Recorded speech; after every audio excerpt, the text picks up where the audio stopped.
Hey guys, it's Ellen Brock, novel editor. I hope you're all doing really well. Today we are going to talk about hiring a freelance editor. So I've been a freelance editor for about 11 years. Right now I'm not taking any new projects or any new clients, but I still thought that I could offer some insight and some help when it comes to making this decision of whether you hire a freelance editor, because I know for a lot of writers, this is a really big decision for a lot of reasons. So today I wanted to talk about that, the different factors and things you should consider. If you are new to freelance editing or you don't know what freelance editing is, a freelance editor would be an editor hired by a writer. Normally, they would be hired before querying, so before trying to get an agent or trying to get a publisher, as well as before self-publishing. So normally if you were to go through the traditional publishing route, the publisher would assign an editor or multiple editors to you to work with you on your book, and you wouldn't pay for that. So that would be just involved in the process of publication through a traditional publishing company. If you were to self-publish, then you would normally not have that. You would have to hire the editor on your own. There are vanity presses where you might pay to be published by them, so you essentially are paying for editing, but it might be sort of bundled together, but that's not really what we're going to talk about in this video. So a freelance editor, you would normally hire them in preparation for self-publishing or querying for agents or editors. For this video, I am going to cover quite a lot of ground, so I'm going to break it up into 4 parts. The first part is going to be should you hire a freelance editor and the different factors involved in that. The second part is going to be the different types of editing so that you can sort of determine what type might work best for you. The third type is going to be when you should hire a freelance editor, or what time is a good time to get an editor involved in your project. And lastly, we're going to talk about what you can do if you can't afford to hire a freelance editor. So let's get into it. Part 1, should you hire a freelance editor? So I've been a little bit nervous about making this video because I think the question of whether you should hire a freelance editor, for the majority of people, it's primarily a financial question. And that's a pretty big deviation from what I normally talk about on this channel. It's not my area of expertise by any means. However, I didn't want to skip over the financial side of things because I do think for most people, that's really the big question, is whether it's worth the money. So unfortunately, freelance editing is pretty expensive. It's a one-on-one service, so like any one-on-one service, the price tag is going to be fairly high. I really wanted to give you guys a specific number, like a concrete average, but I had a really hard time finding anything with any sort of research behind it. I found a lot of websites will list $3,000 as typical for an edit. To me, that seems a little high based on the prices I've charged and the other editors that I know. I feel like that seems a little on the high end, and there are high-end editors and there are highly in-demand editors, so the prices can vary a lot. I would expect for your sort of typical middle-of-the-road editor and your sort of typical middle-of-the-road novel, especially with a word count in the normal range around 80,000 words, I would expect the price to be more like 1,300, 1,500, something around there, up to maybe 2,000.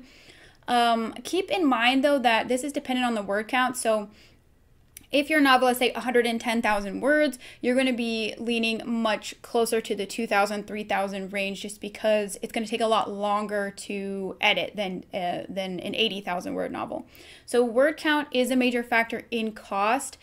Another factor is editors might work in different ways. So some editors might read the novel 2 or 3 or 4 times, whereas another editor might use a different method. They might only read it once or twice. You also have, for example, with developmental editing, you get an edit letter. That letter might be 2,000 words from one editor, and it might be 10,000 words from a different editor. So there's more that goes into it than just purely cost. There's also follow-up. Some editors will have follow-up phone calls or Zoom meetings, and then other editors won't do that, or it will be an additional charge. So keep in mind there are other factors that go into the cost other than purely the number that you see based on the word count or based on the page count. So there are other reasons that an editor might charge more or less. Keep in mind as well that the cost is per round of editing. So if you decide that you want multiple types of editing, or you need multiple rounds of even the same type of editing, you'll have to pay separately for each round, which means that price can really add up over time. So often we're not looking at just one editing cost. We're more likely looking at 2 or 3 or more rounds of editing. So that cost then, of course, really adds up. You don't have to get multiple rounds of editing, but I would say, in my experience, it's more common than not that people who invest in editors tend to get more than 1 round of editing. So is a freelance editor worth the money? I want to say right off the bat that you do not have to get a freelance editor. There is no requirement, no matter how you decide to move forward with your writing career, no matter what type of publication you're shooting for, you do not have to hire a freelance editor. So with traditional publication, a freelance editor can help you a lot to stand out in the slush pile or the submission pile. So the competition is very fierce. It's very difficult to get noticed. An editor can definitely help you to get noticed and to stand out a little bit more. With self-publishing, we often consider editing to be maybe a little bit more important because with traditional publication, if you were to get a publishing deal, you would have an editor assigned to you or multiple editors assigned to you with the publishing house. With self-publishing, you don't have that, so the novel won't be edited at all unless you hire an editor. So often in that case, self-published writers are encouraged maybe a little bit more or significantly more to hire an editor.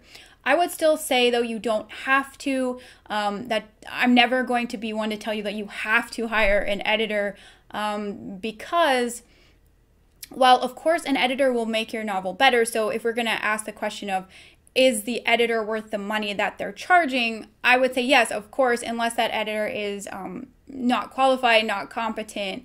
As long as we're talking about an editor who really knows their stuff and they're really working hard and they're really trying their best for you, I think that editing is always going to be worth the money. However, that's not the same thing as saying that it's the best option for you and your personal circumstances and your personal finances. So the big caution that I want to give to people is often writers will invest in editing because they believe that their novel is going to hit it big. So they think, okay, I'm going to make a bunch of money from this, so it's okay for me to spend a bunch of money up front because I'm going to earn way more back later on down the road. I want to strongly caution against this line of thinking for several reasons. So firstly, the odds of traditional publication are rather low. Again, I really wanted to give you guys some strong numbers, some good averages here, but I really couldn't find anything concrete or overly set in stone. So in general, the idea that you kind of get when you research is that it's something like a 1 in 6,000 chance or a 1 in 1,000 chance of getting published, or that's really of getting an agent, so getting started in the process of publication. I don't know how accurate that is. So I'm going to say maybe 1 in 1,000 sounds kind of reasonable. 1 in 6,000 seems maybe a little bit unreasonable, but I can't really say for sure. In any case, that is a really scary number because it sounds like it's basically impossible. However, I also want to mention this isn't a lottery. So we're not talking about a one entrance into a pool of 1,000 entrants. We're talking about succeeding based on merit and based on quality. So normally if you look up sort of the top percentage of submissions, so if you're going to be in the slush pile, how many people in that slush pile are really competitive, are genuinely going to be considered and not just immediately dismissed. In that case, the chances seem more like 1 in 100 or 1 in 30 as who your true competition is. So if you're really putting a lot of effort into your novel and into editing it, the odds are going to be way higher. You're not really going to fall into that 1 in 1,000 chance. However, even if you're able to get an agent, there's often, again, roughly about a 45% to 75% chance of getting published after you have an agent. So even if you have someone in the industry saying this novel is of publishable quality, they could see it selling really well, that doesn't mean it will sell. So even if you know your novel is of publishable quality, you can say, I know my book is better than the last 10 books that I read. That doesn't mean a publisher will go for it. That doesn't mean that you'll get a publishing contract, even if you're writing at a publishable level. And I think it's really important to take that into consideration before hiring an editor with the assumption that you have this really great book and this really great idea, so it's definitely going to pay off, because it just doesn't always work out that way. The other thing I want you to take into consideration is the average debut novel only makes about $10,000. So I think a lot of writers, they're used to seeing really famous writers or really famous authors talk about their income, or they clearly live like an extravagant lifestyle, but the typical writer isn't really making a living from their writing. So I just want that to be clear when we're talking about the finances, because I have seen a lot of writers put a lot of money that they really can't afford to put into editing because they think they're going to hit it big and they're going to make all this money, and then it doesn't happen. And I really don't want that to happen to anybody, and I don't want anybody to be put into that kind of situation. So with self-publishing, the odds are quite a bit worse in some senses. So about 90% of self-published novels don't sell more than 100 copies. And the average self-publishing author makes about $1,000 a year. So again, we're talking about everybody, literally anyone can write a book and put it up for sale with no editing and no effort at all. So the pool of poorly conceived books or low effort books is much higher with self-publishing. On the other hand, on the upside, the average self-publisher might not be making a ton of money, but more writers are making over $100,000 a year as self-published authors than as traditionally published authors. So there is some benefits, obviously, and it's possible, it might even be a little bit more likely to fall into that category of being able to make a full-time living. Again, though, we are talking about very, very small, very, very, very small numbers of writers. So I'm not trying to scare people away from writing. I'm not trying to scare people away from hiring an editor. I just really care a lot about the whole well-being of your life and the big picture. And the big picture is that if you can't afford to have no return on investment for editing, then editing is not going to be a good financial decision for you. If you really can't afford it, then there are things you can do to avoid it. And I do not think anyone should put themselves in a financially risky situation in order to get their novel edited. So please make sure this is something that you can genuinely afford, and please don't fall into the belief that your novel is going to hit it big and you're going to become a millionaire, and so any amount of money upfront is worth it. The odds are very, very, very, very, very slim that that's going to happen. So just make sure this is something you can truly, genuinely afford to do. So given the fact that it's unlikely you're going to make a ton of money off of your novel, you might be thinking, is it still worth it to hire an editor? And to that, I have to say, you really have to consider your personal goals. So finances aren't the only reason that people might want to be published. For some people, telling a meaningful story is something that they have always wanted to do. They have this idea that they think they really want to put out in the world. And to them, that's more important than the financial side of things. For other writers, their dream might be holding their book in their hand. And even if, they're not going to make $1 million off of that book, they still want that book. They still want to hold it. They still want it to exist in the world. So writing is a big dream for a lot of people. And there are a lot of other reasons other than finances that people get into writing, and a lot of reasons other than finances that you might want to see your book in print or available in bookstores. The other thing to keep in mind is that most of the time, if you're interested in being an author full-time, so you want it to be your full-time income, you will need to have multiple books. So once you publish a book, you will have your subsequent books sort of siphon readers back towards the book that you already published. So every additional book, readers might go back and read those books, so you will have sort of a stacking effect on your income. So the best way to make a living as a writer is going to be to publish many books, so that you are always having your readers go back to read other books that you've written. Because of that, hiring an editor might be a career move that would be very, very beneficial, because you can learn a lot of skills and you'll need the assistance of an editor, a freelance editor, less and less and less. So for your first book, it might be much more difficult to get an agent, much more difficult to get a publishing contract. But if you sell your first book and it does really well, your subsequent books are not going to have to go through that process. So you will already have an agent. Unless you dramatically change genres or you lose your agent for some reason, you will likely stay with the same agent. You may even stay with the same publisher. And so your subsequent books are going to be much easier. And so you'll get much easier to publish, and you'll get a lot more publishing support from your agent and your editor and things like that. So you won't have that same battle with your subsequent novels.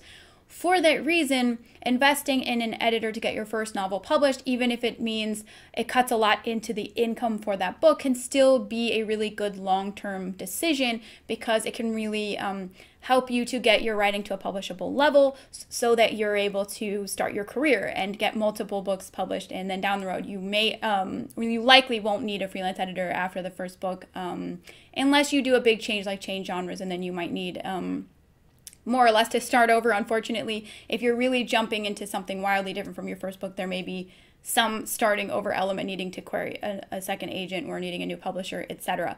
Time might also be another factor. So even if you could eventually get your novel to a publishable level on your own, maybe you need to get it published more quickly for some reason. So maybe you want to finish the book before you start a new job, before the birth of a child, before a big move. There might be personal reasons why you want to expedite the process, because even if you could figure it out on your own, eventually you don't know what you don't know, and the process can take a really, really long time if you're just sort of shooting in the dark trying to figure it out on your own. So an editor can speed up the process for you quite a bit. Ultimately, there is no right answer to this question of whether a freelance editor is worth the money for you, for your personal situation. I would really encourage you to think about your own goals and what really matters to you and what's important to you. I have seen editors who spent thousands and thousands of dollars on edits, eventually got their novel published, made no return on investment, and were completely thrilled, just ecstatic, over the moon, happy, because they wanted to be published so bad, and it was more than worth it. I've also seen writers who spent a few $100s on editing, got their novel published, made a decent amount of money, and still regretted the money they spent on an edit because they felt like they probably could have done it on their own, or it wasn't really worth it. And I can't tell you what the right decision is. I can tell you that most people find the process of editing very useful, because they start to see themselves as more able to do what they've always wanted to do. So they're more able to write on a level that they always wanted to be able to write at. And that in itself is very satisfying to them, and it brings them a lot of joy and a lot of happiness. So some people feel that purely on an educational level, the skill gaining level, that freelance editing was more than worth it for them. But I really would encourage you to consider how you feel about it personally, ignoring pressures that you might feel from other people, and really pressures from either side, pressures to hire an editor, pressures to not hire an editor, to save the money, to spend the money, whatever pressures you might feel. Really consider your personal feelings, because I would hate for you to invest money in something and then down the road regret it and feel that it was a waste. But I would also hate for you to give up on a dream because you're struggling or you don't have the time necessary to invest in learning the process to do it on your own. So really consider your personal goals and what works best for you. Part 2, what type of editing is right for you? If you decide that editing is right for you, it's right for your budget, and it works for your goals and your dreams, you still have to make the decision of what type of editing you are going to go for. So there are 3 main types of editing, and that is developmental editing, line editing, and copy editing. In an ideal world, it would be great if everybody could get all 3 types of editing, or even multiple rounds of all 3 types, but we do not live in an ideal world, and most likely you are going to have to choose 1, maybe 2 at most, so that it's something that you can afford and so that you can get the maximum benefit out of editing. So we are going to break down what those 3 types of edits are and how you might determine which one is best for you. Should you hire a developmental editor? So developmental editing focuses on the big picture. So that's plot structure, scene structure, characterization, including the character arc, marketability, genre, things like that. It focuses on those big picture elements of your book. mostly with the goal of making the book more tense, fun, entertaining, exciting, gripping, just to make it a great experience for the reader on the big picture level. Just an overall fun, engaging read with great, strong characters. So the developmental edit, unlike other types of editing, it's completely separate from the manuscript. So you almost never see developmental editing involving any changes to the manuscript itself. The developmental edit will be a report, or it's often called a developmental letter, and it will be a big document that will be broken down into categories. For example, there will probably be a category for each of your main characters, or all of the major characters. Minor characters will probably be in there as well. You might have the plot broken down. Likely there will be notes on where plot points are missing or don't have the required elements.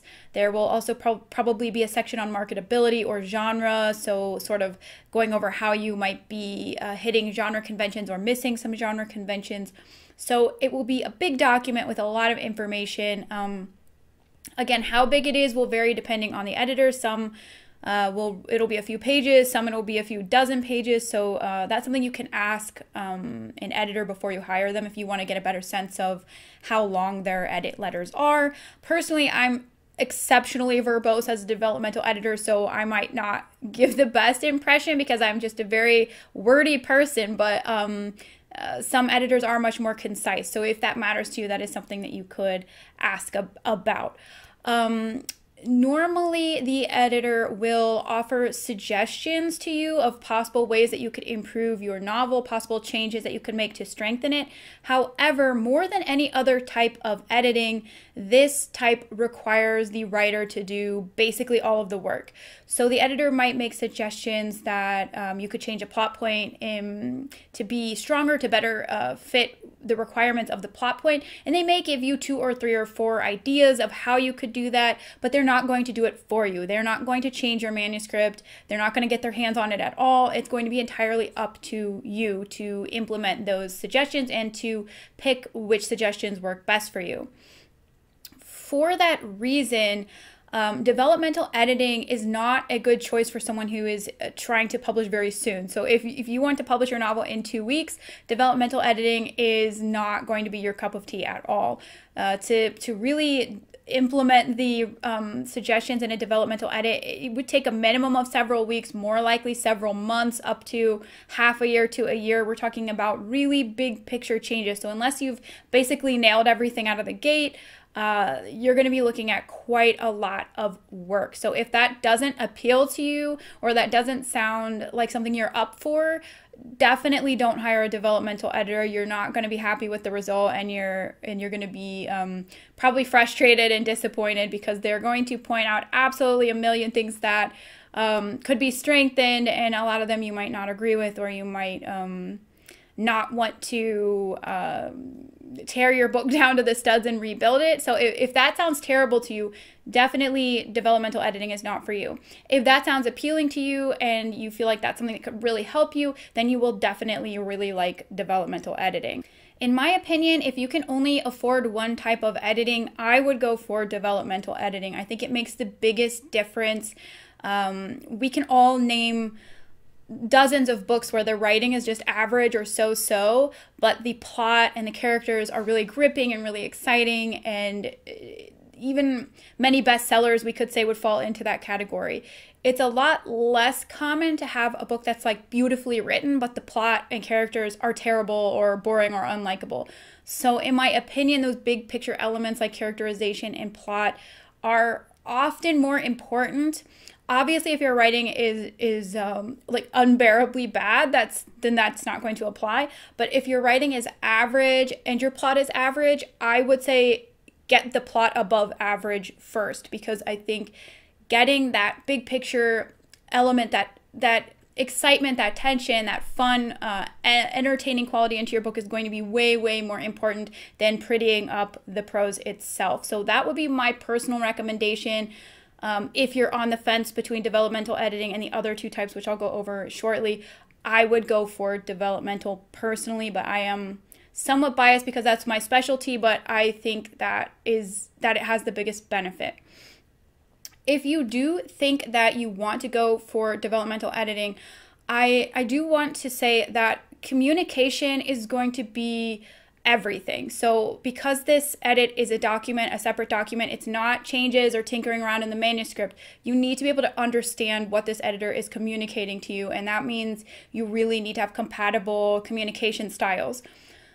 I'm sure that you've had the experience before of watching writing videos of any type, maybe say plot structure videos, and just completely not understanding at all what someone is trying to say. And then you watch a different video and it just clicks for you immediately and it all makes sense. You will have that same experience most likely with a developmental editor. So you need to make sure that this is somebody who you can understand and that your communication styles really jive. So to do this, I would recommend, if they've written any books, you can check that out. If they write a blog, if they make videos, which is getting more and more common now, I think you can check that out. If you know someone who's used this editor, you can ask that person if they'd be willing to share part or all of their edit letter with you so you can see, you know, what they're like, what their communication style is like. It's just very, very important that you be able to communicate well with this person. Not that you're going to have a ton of back and forth communicating, because normally you might have a follow-up call or a follow-up email or two, but mostly 99% of the communication is going to be one way, with the editor just telling you a whole bunch of information, and you really need to be able to process that well from that editor. So that is my biggest recommendation, is make sure this is someone that you really take information from well, that how they explain things really makes sense to you. Should you hire a line editor? While developmental editing focuses on the big picture, line editing focuses on the clarity and the flow of the sentences and the paragraphs. So line editing will catch things like point of view issues, clarity problems, natural phrasing issues, so something that's just phrased in a really unnatural or weird or bizarre way. It will catch cliches, things that just make the writing not as high quality, not read as well as it could. So unlike developmental editing, line editing is almost always done through notes in the margins of the manuscript and through tracked changes. So tracked changes is a feature in Word where basically it changes text that's added to a different color or cut to a different color, and then you can go through and approve or deny changes. So normally the editor will do a mix of their own changes, which you'd be able to go through and approve or deny, and suggestions for you for changes that you can make. So though line editing is much more hands-on, much more manipulating the actual text itself, so it's working in the actual manuscript, it still is not the case that the editor is doing all the work for you. There is still a tremendous amount of work that you will have to do on your own once you get the line edit back. And on a practical level, that has a lot to do with clarity being one of the big goals of line editing. And sometimes or often the editor won't really know what you're going for exactly. So they might drop a note. For example, they might drop a note and say, I'm not sure whose point of view this scene is supposed to be in. Make sure that you're only following one character. So that's a lot of changes that you'll have to make in response to that note. But the editor can't just go through and change it all for you, especially if there's, say, actually introspection coming from two different characters. They won't know which one you want and which one you want to keep, and they won't necessarily know, maybe it just seems like there's two characters, two different points of view, but really there's one and they're just confused. So they can't always just make the changes for you. So often you will have to make changes on your own. They might also leave notes, for example, saying something like, you know, this character keeps picking up their glass of water and putting it back down. Are they nervous? Are they just thirsty? You know, you probably want to clarify what the intended interpretation of this is. So then you would have to go through and clarify that on your own. So I just want to be clear that though line editing is much more hands-on, you will still have a lot of work that you'll have to do on the manuscript yourself once you get that line edit back. Again, I'm not taking any new clients or new projects right now, but you can check out my Let's Edit series, which there's one episode up. The second episode is going to go up soon, and that'll give you a little bit of a better sense of what line editing might be like, and that might be a little bit more in-depth than what line editing would normally be, but it will give you kind of a sense of what you can expect from line editing. I think that all writers ultimately would benefit from line editing. It's always good to strengthen the writing to improve the flow and the clarity. That's always going to be beneficial. However, I think line editing is particularly good for writers who feel like maybe they really nailed the story and the characters, but clarity is really difficult for them, point of view is really difficult, or perhaps reflecting the emotions of the character in the writing is something that they're really struggling with. So those are things that would make it worth, in my opinion, getting a line edit.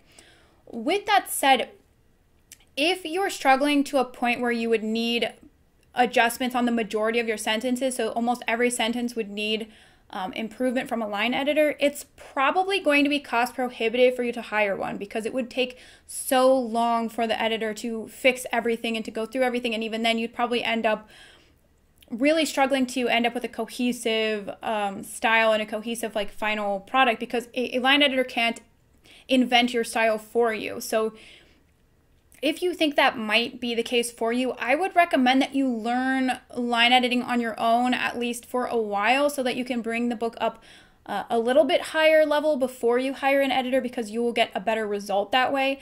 So I do have several videos that focus on different topics relating to line editing, sentences, and paragraphs, especially paragraph organization. I think is a really important skill to learn.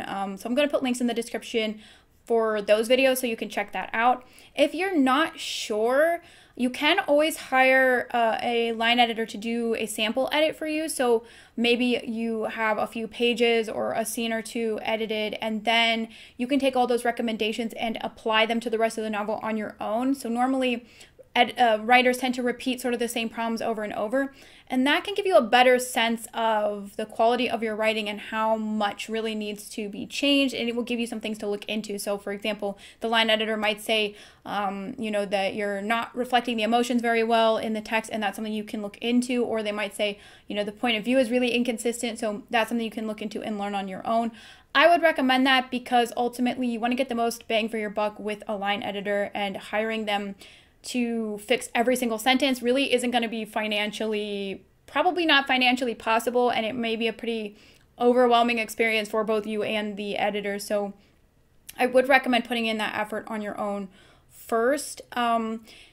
If you are going to traditionally publish and you only have maybe like a few issues here and there, or you're mostly worried about making mistakes or the possibility that there are clarity issues, it's probably not worth hiring a line editor. If you think that you have moderate issues, for example, you mostly get point of view but you head hop sometimes, or you mostly do a good job reflecting the emotions and the word choices but you feel like it could be better, that might be a good reason to hire a line editor. But if it's just a few things here and there, it's probably not worth the money. For a self-publishing writer, it's way more beneficial, because again, you're not going to have that editor with the publishing house. If you don't hire an editor, you're not going to have the book be properly edited at all. So it's probably a good idea for a self-published writer.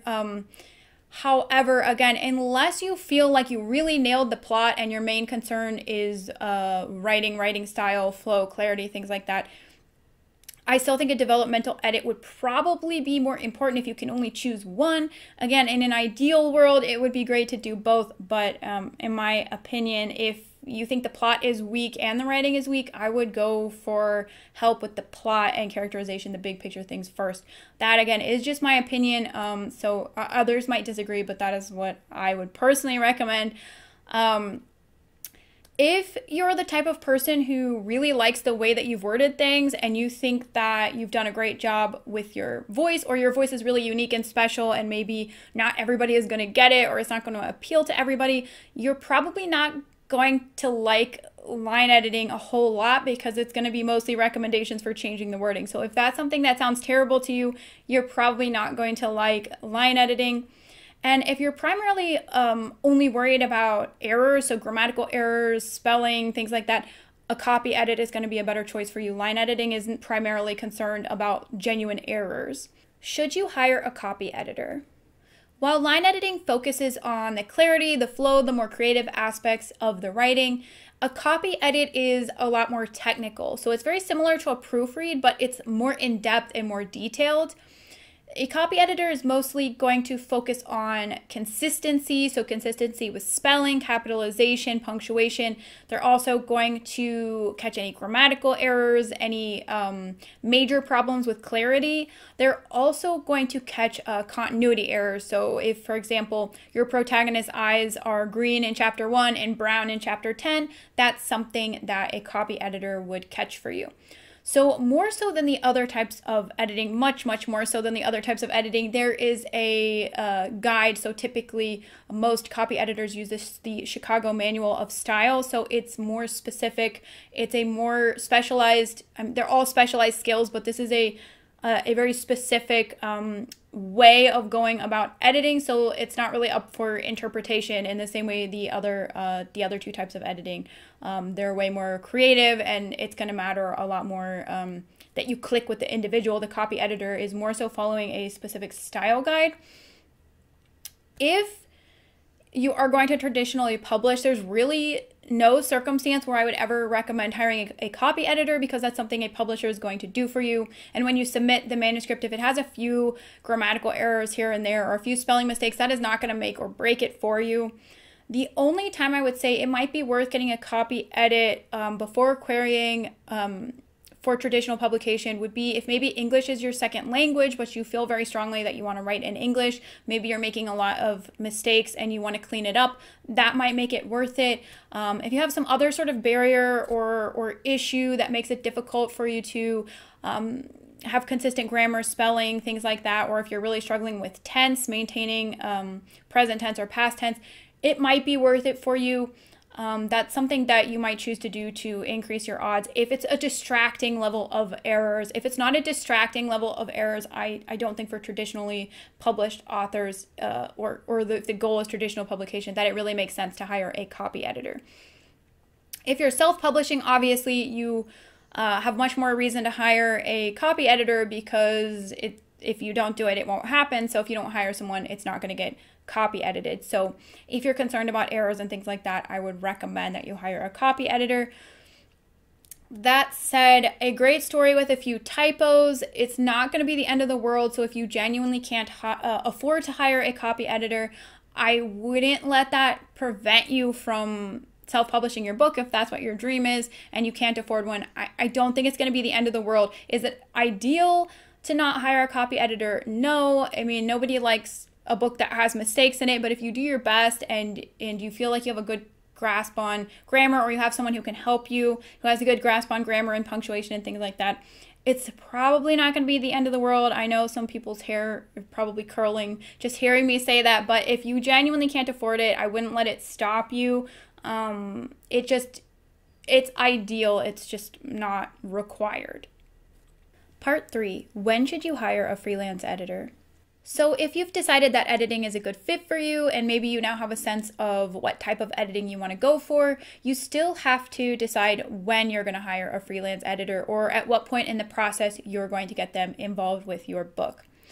So ideally, if you were going to get all of the types of editing, all 3 types of editing, you would start with developmental editing, which would be the big picture, line editing, which would focus on the clarity and the flow of the language, and then copy editing, which would focus on any lingering grammatical mistakes, capitalization, things like that.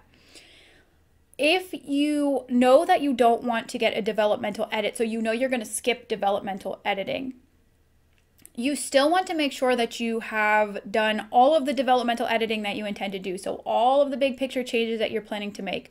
I would also recommend that you have beta readers or critique partners look at the book as well and give their suggestions in case that brings up any other issues that you want to change. And make sure that you're not going to change any scene orders. You're not going to change the character arc. You're not going to be changing anything.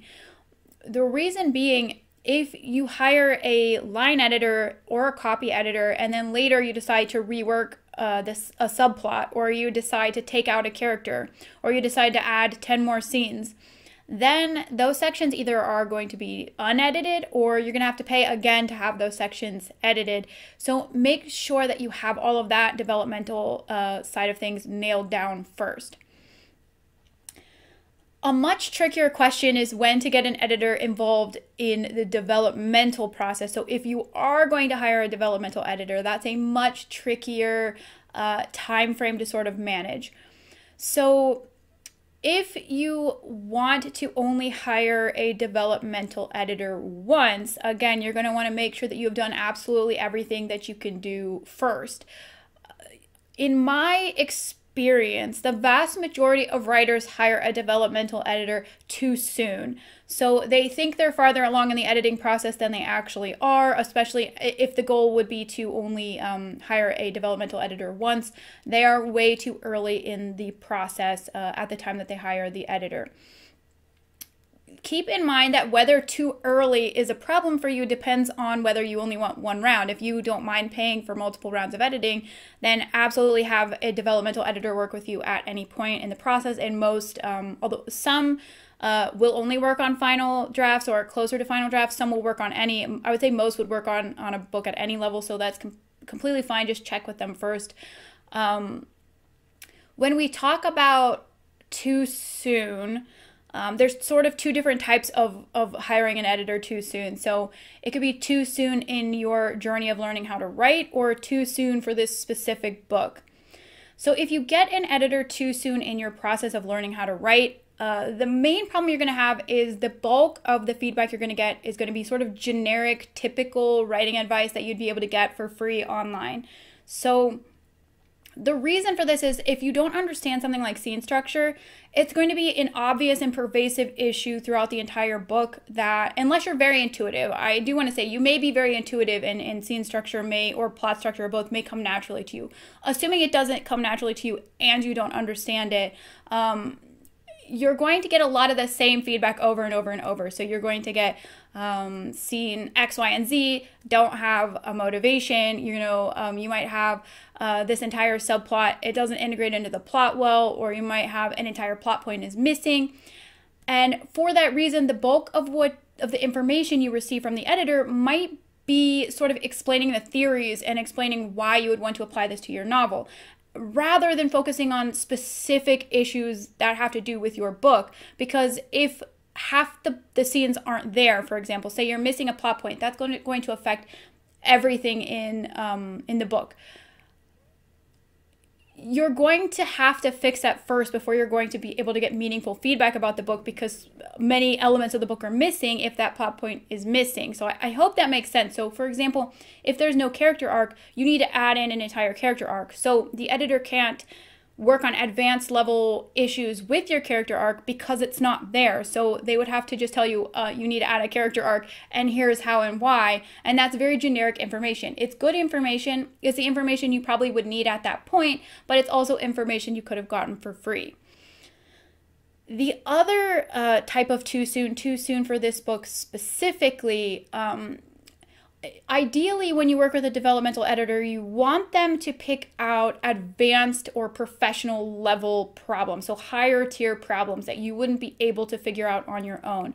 So if you hire the editor too soon, you might get a lot of feedback that you either could have eventually figured out on your own, or that you already knew was a problem and were planning on changing. And I know it can help you to find focus or clarity to sort of have an editor list out for you all the things that you need to work on with your book. And that is completely fine, and editors are almost always happy to do that for you. However, if you don't want to hire a developmental editor multiple times, or you can only afford to hire them once, it's better if you do everything that you can do on your own first, so that you're not paying for beginner level information or lower level problems that you're already aware of. So for example, it's pretty common, or I've had the experience pretty often, that after receiving an edit letter, I'll get an email from an author saying, yeah, I knew XYZ was a problem already. I was already planning on trying to fix it. And often they already have a plan on how to fix it as well. And you can do that. It's just that you're paying for feedback that you already know. So you're paying for information that you're already aware of. So the other type of problem you might have is, say a plot point is missing. Even if you intend to put something there, maybe you have a placeholder, I'm going to add a plot point here later, I just don't know what exactly it is. That's going to have a major impact on how the story flows from that plot point. So even though you can ask an editor for help and they'll be happy to help you, and if you have the budget for it, that's completely fine, your possibly going to go a radically different direction with the book once you do figure out that plot point. And then in that case, you're going to have to hire an editor again, or a tremendous amount of the information isn't going to be relevant. So say you change the midpoint, or you finally figure out the midpoint, but unfortunately it means the second half of your book has to be completely reworked. Well, all the feedback the editor gave you on that second half of the book now is irrelevant, and all the new scenes that you need to add in now aren't going to have feedback unless you pay for another round. So that's why you can have trouble if you hire an editor too soon. However, again, it is totally up to you. And if you have the budget for multiple rounds of editing, a lot of writers like to sort of have a developmental editor work with them throughout the whole process, more like a coach or more like a guidance type relationship rather than just a one and done kind of situation. So again, it really depends on your personal goals and your budget and things like that. What should you do before hiring a freelance editor? So if you only want to hire an editor once, no matter what type of editor that is, and you want to get the most bang for your buck, so if you're only going to do it once, you want to get the absolute most value possible, there are a few things that I recommend that you do first. So number one is start with free critique partners. I know this isn't a perfect option, and it can be difficult to find good critique partners or good beta readers, but you can usually get matched with somebody, or you can usually partner up with somebody that maybe you read their book and they'll read yours, and you can give each other feedback. And they're usually going to be able to at least point out major flaws. So major illogical components of the book, if it's massively boring, if the characters are horribly unlikable, if there's something that's a major problem, they're probably going to catch it. They may not catch everything, but they're probably going to catch something that's going to require, say, a full rewrite of the book or a significant reworking of the book. And you might get lucky and you might get matched with somebody who gives near editor quality feedback, and you might be able to really make a lot of headway by getting feedback from people who are willing to help you for free, or you can exchange for free. So I would recommend that you do that first. The second is learn the basics of novel writing. I know that might sound kind of obvious, but there are so many wonderful resources online that we can use to learn and to become better at writing. It doesn't really make sense to pay an editor to tell you that information. More so, I'm talking about a developmental editor, but it can also apply to a line editor. Really learn as much as you can on your own so that you can apply everything that you're able to apply. And so really you're looking to get help from an editor on those few things that just aren't clicking for you. You've tried and they're just not clicking, rather than relying on an editor to fix everything. Again, you can, but we're talking about how to get the best bang for your buck. And in my opinion, learning as much as you can on your own is really going to help you to get the most value possible out of an editor. So number 3 is get a realistic picture of the work involved in writing a publishable novel. So the reason that I recommend this is I have seen so many writers get back an edit, especially a developmental edit, and give up.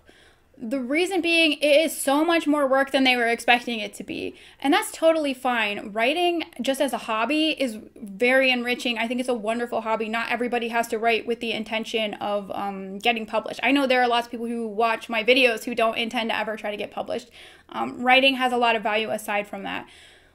But if you ultimately decide that it is just too much work and you don't have the time or you don't have the energy or the desire to put that amount of work in, I am sure you would rather figure that out before spending thousands of dollars on an editor. So really get a good idea of what's involved. And you can do that by learning the basics of novel writing, like I mentioned.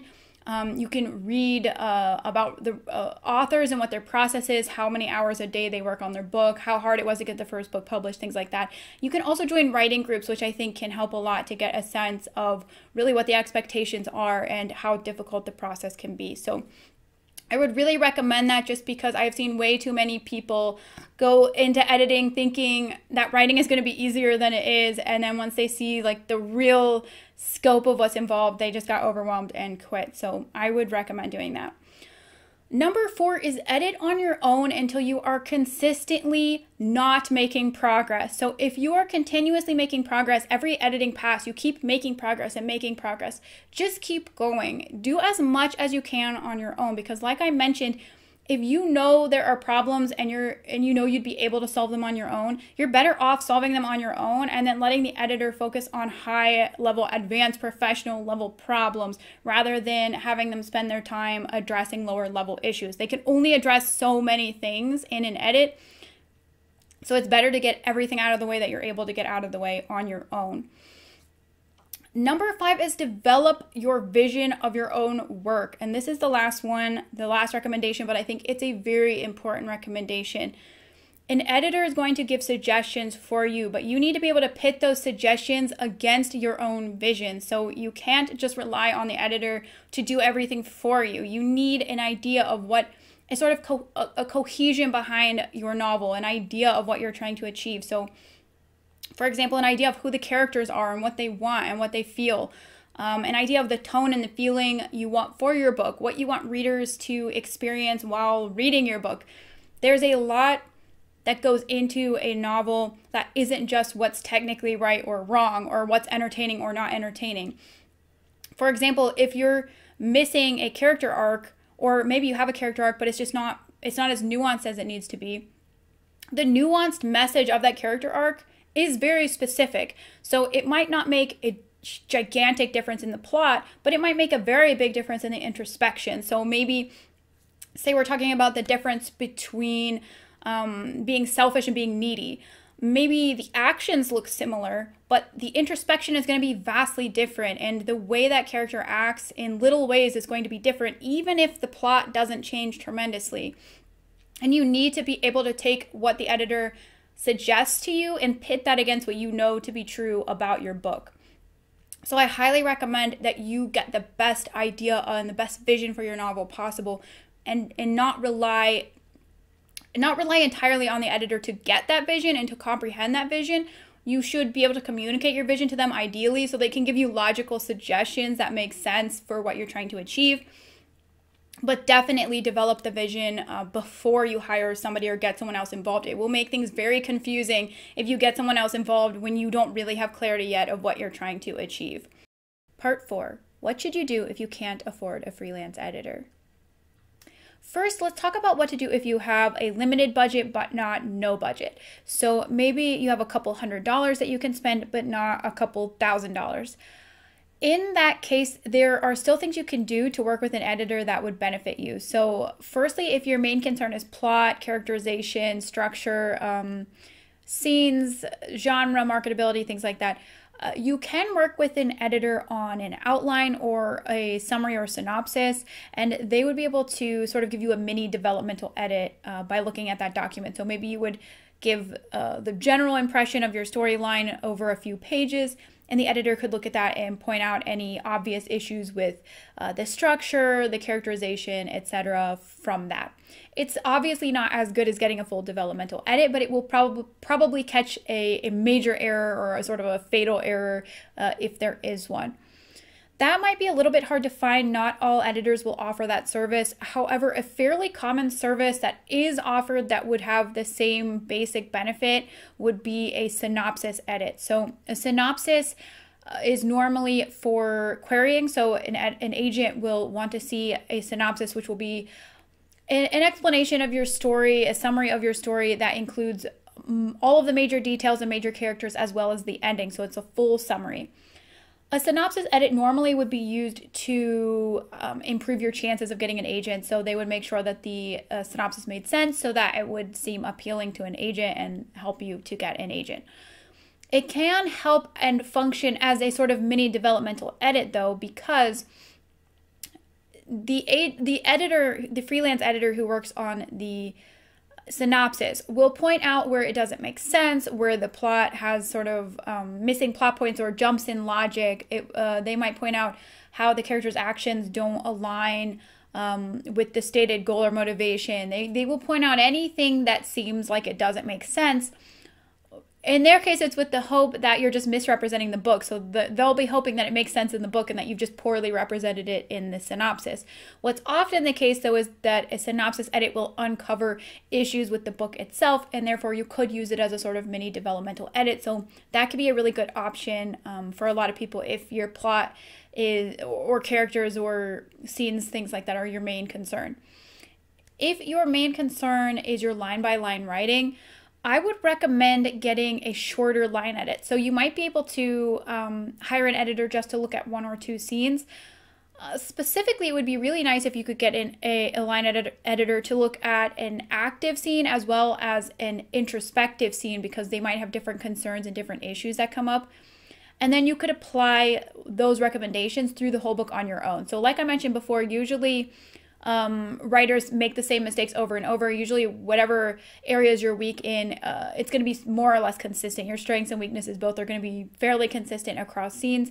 So getting a shorter edit like that will help you to figure out the main problems that you're repeating and then correct them on your own. So I would highly recommend doing that if you feel like your writing style is just not really up to par, or if you feel like the quality just isn't exactly there. That can definitely help. With copy editing, you can potentially hire a student. For example, you could hire maybe an English major for a reduced cost, or you could hire an editor that's just starting out. Typically, copy editing is going to be cheaper than the other types of editing to begin with. So if it's something that you want, you can probably find someone who's able to do it for a little bit less if you're willing to maybe help somebody out who's new or help out a student get some extra income. What should you do if you can't afford freelance editing at all? Personally, I believe that it is entirely possible to get to a professional level without the help of a novel editor, an expensive course. I believe that it is possible to get there on your own. It might be a lot more difficult, but I definitely think it's possible if it's something that you're passionate about and something that you really want to do. So that's sort of what I try to do here on this channel, is to provide sort of the free information and resources that I think you would need to write on a professional level. I think it can be difficult to find that information online, so I have attempted to make that information as clear as possible here on the channel. I'll leave a link or many links in the description for videos I've done in the past that I think would help you if you are trying to learn. But there are many other resources, so I would recommend, as always, that you check out many different perspectives, because you might find that the way I explain things doesn't make any sense to you, and someone else might be able to explain it in a way that works really well and that you totally get and totally understand. So don't give up if you're having a hard time understanding certain things. Keep looking for that person who can explain it to you in a way that really clicks. If you can't afford an editor and you are self-publishing, I will say a good option is not to just have nobody else read the book. We all need help gaining perspective. We all need other people to look at our work, because they will see things that we won't see, no matter how experienced we are, no matter how much we've gone over the book again and again. Having other people look at it is essential. So please exhaust all the free resources that are available to you before you self-publish, to make sure that you are catching any mistakes, little or big. It will really be worth it in the end. I know there can be fears of having people look at your book and critique it, but it would definitely be something that you would get value from. So it isn't a good option to just put your book up for sale, having been the only person who ever read it. So I do recommend exhausting your free resources that you have available.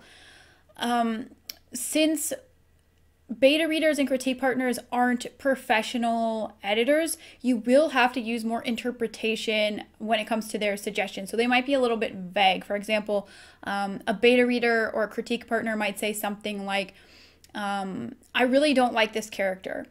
And you might have to ask them a little bit more for more information, and they might say, I don't like that they did XYZ thing. But they might not be able to tell you more specifically than that exactly what the problem is. So for example, an editor might tell you the motivation and actions of this character don't line up with each other, and because there's this disharmony, it's making it difficult to relate to the character or believe in the character.